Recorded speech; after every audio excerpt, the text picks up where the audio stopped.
Okay, good morning students. चलिए आज हम लोग डिस्कस करते हैं class 8 subject science chapter 5 coal and petroleum, जो हमारा पार्ट 2 होगा, है ना। पार्ट 2 होगा। फर्स्ट पार्ट में हम लोगों ने एक बहुत बड़ा लिस्ट तैयार किया था जिसमें एटलीस्ट 300 सब्सटेंसेस का हमने नाम लिखवाया था आपसे, ठीक है। और आई होप जिसने भी ये 300 लिस्ट बनाए हैं उनको आने वाले हर चैप्टर में केमिस्ट्री से रिलेटेड आप 9-10 तक जाएंगे तो हर चैप्टर में ये आपको बहुत काम आने वाला है, क्योंकि वो लिस्ट बहुत हमारे एनवायरमेंट की लिस्ट है और पूरी तरह उसकी जो सेग्रीगेशन है, उसकी क्लासिफिकेशन है, वो हर क्लास में एक एक करके डिवीजन आपको देखने को मिलेगा, ठीक है। तो 300 सब्सटेंसेस को हम लोगों ने क्या किया था कि इसको 10 ग्रुप में बांटा था। 10 ग्रुप में बांटा था कि उसको क्लासिफाई करना है लिविंग नॉन लिविंग के रूप में, बायोटिक एबायोटिक के रूप में, हार्डनेस एंड सॉफ्टनेस के रूप में, हेवीनेस एंड लाइटनेस के रूप में, मेटल नॉन मेटल के रूप में, सॉलिड लिक्विड गैस के रूप में, ठीक है, ओपेक ट्रांसपेरेंट ट्रांसलूसेंट के रूप में। उसी में और भी 2 नाम था जो सबसे लास्ट में था और हम लोग उसी पर डिस्कस करने वाले हैं, ठीक है। अब कंडीशन है कि ये जो 300 लिस्ट आपने बनाया वो क्या है, ठीक है, तो वो आपके लिए है रिसोर्सेज। क्या है? रिसोर्सेज है, ठीक है। क्या है? तो रिसोर्सेज है। क्या होता है रिसोर्सेज, बताइए। रिसोर्सेज अगर देखिए, अगर इसको डिफाइन करने की बात हो तो रिसोर्सेज हम किसको कहेंगे? वो चीजें जो मानव जाति यूज करते हैं। क्यों यूज करते हैं? तो अपने लाइफ को इजी बनाने के लिए, अपने लाइफ को एंजॉयफुल बनाने के लिए उसको हम क्या कहेंगे? हम लोग उसको रिसोर्सेज कहेंगे। तो इसको डिफाइन कैसे करेंगे? अगर डिफाइन करना हो तो क्या लिखेंगे? लिखेंगे द सब्सटेंसेज, ठीक है, प्रोवाइडेड बाय नेचर, ठीक है, and used by human beings to easy their life। बस समझ लीजिए कि एक ऐसे सब्सटेंसेस जो नेचर ने हमें प्रोवाइड किया है और ह्यूमन बीइंग्स उसको यूज करते हैं अपने लाइफ को इजी बनाने के लिए, अपने लाइफ को कंफर्टेबल बनाने के लिए, ठीक है। आपने सैंड को देखा, एक नेचुरल रिसोर्सेज है जो रिसोर्स ने प्रोवाइड किया, नेचर ने प्रोवाइड किया और उसको हम यूज करते हैं घर बनाने में। घर में हम लोग रहते हैं, ये हमारा क्या हुआ? लाइफ कंफर्टेबल हुआ। अब इतने सारे क्लासिफिकेशन, इन सब चीजों का क्लासिफिकेशन हम लोग एक एक करके देख लिए हैं, ठीक है। लास्ट जो हमारा क्लासिफिकेशन था उस पे हम प्रॉपर डिस्कस करने वाले हैं आगे। वो 2 क्या था? तो पहला जो था उसका नाम था इनएग्जॉस्टिबल, ठीक है, इनएग्जॉस्टिबल रिसोर्सेज, ठीक है। और दूसरा जो हमारा था उस पर हम लोग फिर डिस्कस करते हैं। अब इनएग्जॉस्टिबल रिसोर्सेज क्या होता है, ठीक है।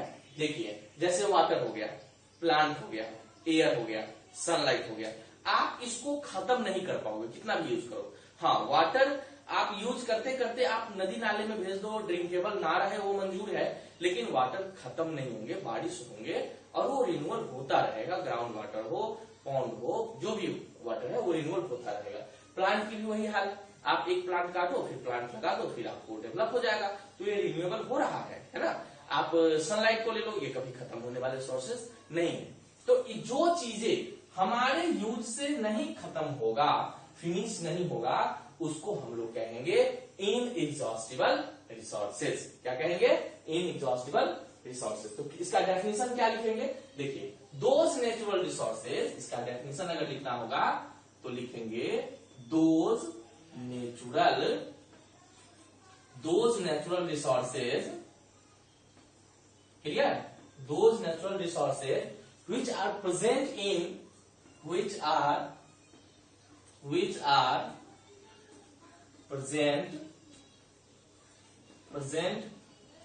ठीक है, present in unlimited quantity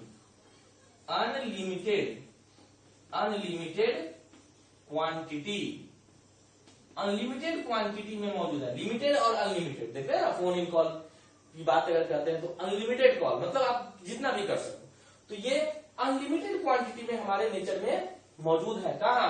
तो इन नेचर, इन नेचर। तो अनलिमिटेड क्वांटिटी में अगर मौजूद है तो इसको आप जितना भी चाहे तो ये खत्म नहीं होगा। ठीक है, तो क्या लिखेंगे? Is likely to be, is likely to be, is likely to be exhausted, exhausted. ठीक है, is likely to be not, is not, is not, is not likely to be exhausted. ठीक है, exhausted by human activity, by human, by human activity, by human activity, activity is called inexhaustible, inexhaustible resources, inexhaustible resources। इसका example देख लीजिए, बस गौर से समझना है, आगे आपको 10 की जियोग्राफी में भी ये टॉपिक मिलेगा पढ़ने को। एग्जाम्पल देख लीजिए, वाटर, प्लांट, प्लांट, ठीक है, वुड, सनलाइट, सनलाइट, ये सब आपके एग्जाम्पल है।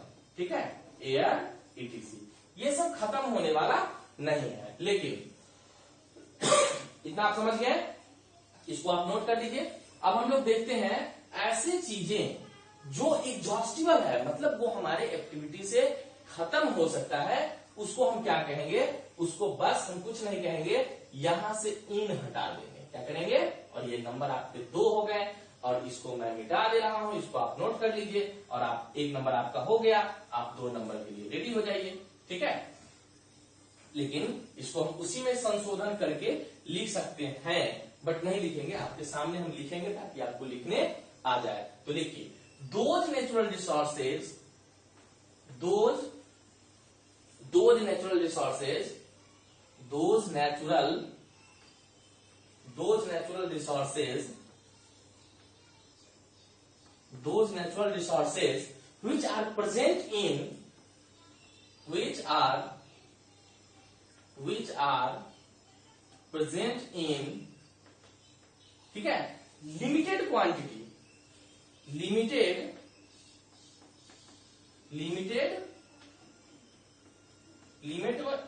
quantity, ठीक है, limited quantity in nature, in nature, ठीक है, is likely to be exhaustible, है ना, likely to be exhausted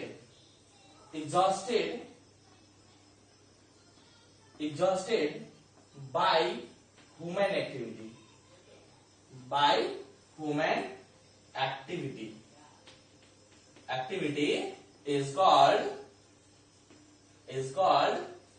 exhaustible resources, exhaustible resources, ठीक है, resources। इसका बस सेम है, उसमें क्या है, फिनिश नहीं होगा, इसमें क्या है, फिनिश हो सकता है, खत्म हो सकता है। ठीक है, इसके एग्जांपल ले लीजिए, कोल एंड पेट्रोलियम। अब आप जरा अंदाजा लगाइए कि आपके लाइफ से इन 2 चीजों को हटा दें तो फिर लाइफ कैसा रहेगा। 2 चीजों हटाने का मतलब है कि आप इलेक्ट्रिसिटी भी आप हटा देंगे, क्योंकि थर्मल पावर प्लांट में इलेक्ट्रिसिटी 3 लेवल में बनते हैं, thermal power plant, hydro electricity power plant और न्यूक्लियर पावर प्लांट। तो थर्मल पावर प्लांट में कोयले से ही इलेक्ट्रिसिटी प्रोड्यूस किए जाते हैं, तो आपके पास इलेक्ट्रिसिटी भी नहीं रहेगी। पेट्रोलियम हटाने का मतलब हुआ कि आपके पास diesel, mobil, petrol, kerosene, grease, wax, ये सब नहीं रहेंगे, नेचुरल गैस नहीं रहेगा, एलपीजी नहीं रहेगा, फिर आप लाइफ कैसा अनुभव करेंगे, जरा आप सोच के देखिए। इसी चैप्टर पे हम लोग को मेन इस चैप्टर को पढ़ने का मकसद भी यही है कि जो एग्जॉस्टिबल रिसोर्सेज है, अगर ये फिनिश हो गया, माना जा रहा है कि अगले 50 सालों में पेट्रोलियम प्रोडक्ट खत्म हो जाएंगे, तो फिर लाइफ का क्या होगा। इतने गाड़ी, इतने मशीन, इतने इंजन, जो सब के सब पेट्रोलियम से ही चलते हैं तो फिर लाइफ का क्या होगा। तो इन सब टॉपिक पे हम लोग को इस चैप्टर पे डिटेल्स डिस्कस करना है। अब कंडीशन है कि आखिर ये पेट्रोलियम प्रोडक्ट बनते कैसे हैं, ठीक है, ये बनते कैसे हैं। तो आपने पिछले क्लासेस में पिछले क्लास में आपने पढ़ा होगा विंड, साइक्लोन एंड स्टॉर्म, जिसमें साइक्लोन की बातें हुआ और उसमें आप देखें कि पानी गोल गोल गोल गोल घूम रहा है, जिसका आयज ही 10 किलोमीटर का है ना। तो उसमें घूमने के बाद उसमें ऑर्गेनिज्म क्या हुआ कि नीचे की ओर बैठ गया। अब बाल्टी में भी पानी डाल के और हाथ से अगर घुमाओगे उसमें कुछ डस्ट वगैरह डाल के तो देखोगे कि बीच में जमा हो गया, ठीक है। और वाटर का लेवल जो सरफेस पे है, सरफेस पे कुछ आपको धंसा हुआ दिखेगा, ठीक है। तो ऐसे स्थिति में क्या हुआ, साइक्लोन वगैरह आने के कारण हुआ क्या कि समुद्र के जो लिविंग ऑर्गेनिज्म है वो जमीन के भीतर चले गए, है ना, जमीन के भीतर चले गए। और जमीन के भीतर चले जाने के कारण उसमें क्या हुआ कि हमारा उसका कांटेक्ट एनवायरमेंट से टूट गया।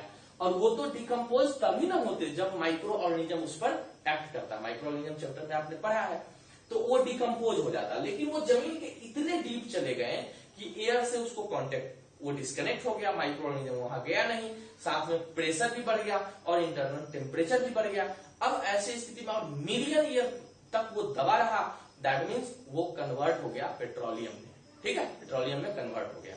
और जब यही घटना जमीन पे हुई जिसमें बहुत सारे प्लांट वगैरह जमीन के भीतर दब गए और कंडीशन वही रहा, इन्वायरमेंट से डिस्कनेक्ट हो गया। डिस्कनेक्ट होने के बाद वो प्रेशर बढ़ा, टेम्परेचर बढ़ा, माइक्रो ऑर्गेनिज्म कोई वहां गया नहीं जिससे उसको डिकम्पोज कर पाए और फाइनली वो कोल में कन्वर्ट हो गया। किस चीज में कन्वर्ट हो गया, कोल में कन्वर्ट हो गया।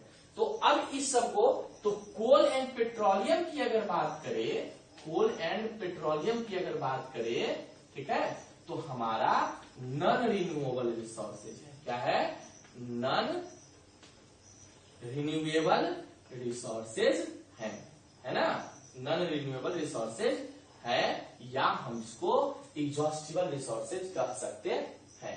तो फिर ये किस कैटेगरी में आएगा, इसको हम लोग कहते हैं फॉसिल। क्या कहते हैं, फॉसिल्स कहते हैं। अब फॉसिल्स को अगर डिफाइन करने की बात हो तो क्या कहेंगे, देखिए फॉसिल्स आर द, देखिए fossils are the remains,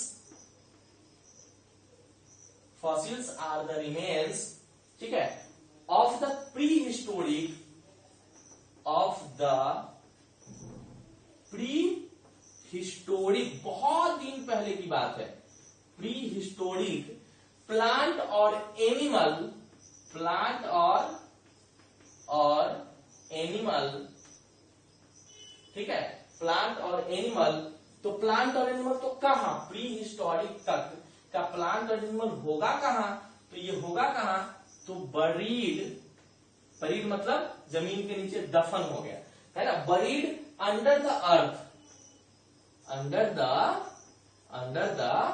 earth, clear, under the earth. तो कब से, तो million year ago, million year एगो।